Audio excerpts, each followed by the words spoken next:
Ladies and gentlemen, weebs and waifus, welcome to Kyo World here on YouTube. Hey guys, it's Kyo here. Sorry if I don't sound my normal high energy self today, but honestly it's because of today's topic of the video. Obviously at this point you've seen the thumbnail and you've read the title, and I've been avoiding making this video for a few weeks now, but now it's time to address the elephant in the room. One Punch Man Season 3. What happened? Now, before I break down the disaster that One Punch Man has unfortunately become, please make sure that you one punch those like and subscribe buttons. Show your boy some support. Much appreciated. Now, without further ado, One Punch Man Season 3. Let's talk about it. Now, if you told me 5 years ago that One Punch Man Season 3 would drop and the fandom's first reaction would be, wait, that's it? I would have said, so we've entered the darkest timeline. Nice. Welcome back to the channel, everyone. Today, we're talking about One Punch Man Season 3. A season we waited years for, prayed for, coped for. And then, when it finally arrived, it felt like the anime equivalent of ordering a steak and getting politely seasoned cardboard.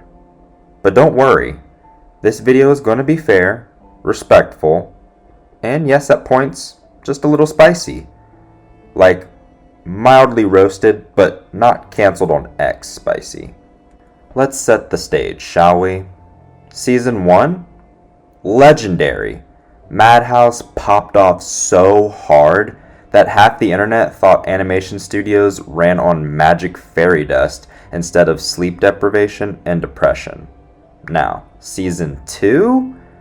Mixed bag, but workable. Some fans cried, some coped, some rewrote history like it never happened, but it still had moments. So when Season 3 was announced, the fandom basically united like the Avengers. This is it. Redemption arc. Peak is returning. Spoiler alert, Peak sent us a postcard, waved, then door-dashed mid-animation. So what are the problems with One Punch Man Season 3 exactly? Where is the punch? Let's be honest. Season 3 has big issues, and pretending otherwise is like pretending King isn't one nervous man with god-tier luck. Problem number 1, the animation quality. Parts of the season looked fine. Other parts looked like they were animated on the studio's lunch break. In some shots, characters moved like they were stuck in PowerPoint transitions. 2 notable glaring instances are featured in the thumbnail with Atomic Samurai and the track and field star hero. I shouldn't be able to count the animation frames on one hand like Saitama counting the number of opponents he didn't one-shot. Problem number 2, the pacing. The Monster Association arc is peak hype in the manga. Yet in Season 3, it kind of felt like going from 100 miles per hour to 35 miles per hour because someone saw a police car. Scenes that should have gone hard went limp. Emotional beats didn't land, action scenes felt compressed, and sometimes it felt like the anime was speedrunning its own story.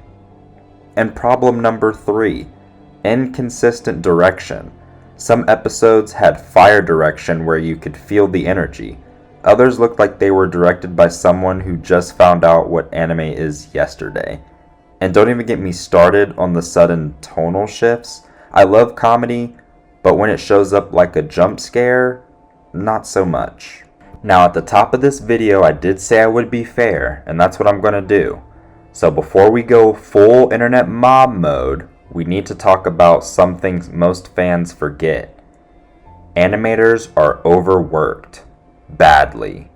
Modern anime production schedules are basically Hunger Games with pencils. Studio crunch non-stop. Deadlines are brutal. Schedules are tight. Some animators reported working 100-hour weeks on projects like this. And it's not the artist's fault. These folks are some of the most dedicated people in the industry. They aren't the villains here. They're the heroes trying to keep the ship afloat, while executives say, yeah, but Can you do it faster? If Saitama actually worked in animation, he'd quit after episode 2 and probably become a full-time convenience store cashier. The real issue is the production planning. Season 3 looks like a project that needed more money, more time, more staff, or at least one supervisor who wasn't running on energy drinks and fear. It's a systemic problem, not a lack of talent. So what does Season 3 do well? Look, Season 3 wasn't a complete L.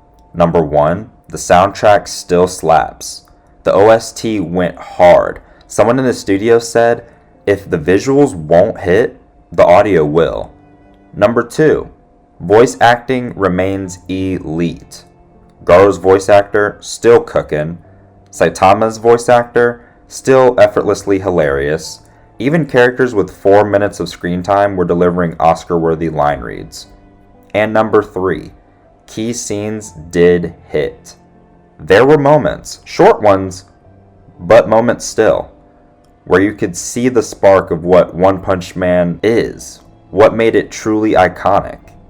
Certain Garo fights, Saitama's comedic timing, a couple of fluid cuts that remind you the industry still has magic when given the chance.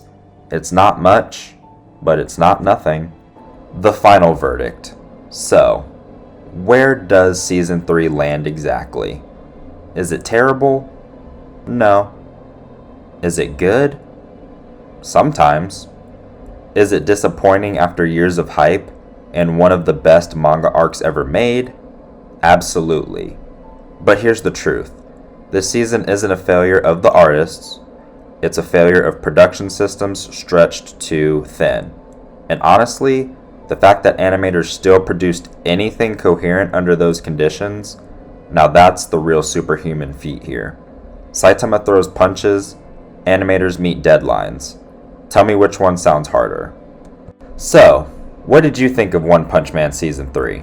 Did it punch above its weight, or did it feel like a mosquito-level threat? Drop your thoughts in the comments, hit the like button if you enjoyed the video, and subscribe for more anime breakdowns, critiques, and occasional fan-based therapy sessions. Thank you for watching, and remember, even if Season 3 didn't hit, at least it wasn't CGI berserk level tragic. And in the meantime and in between time, sayonara.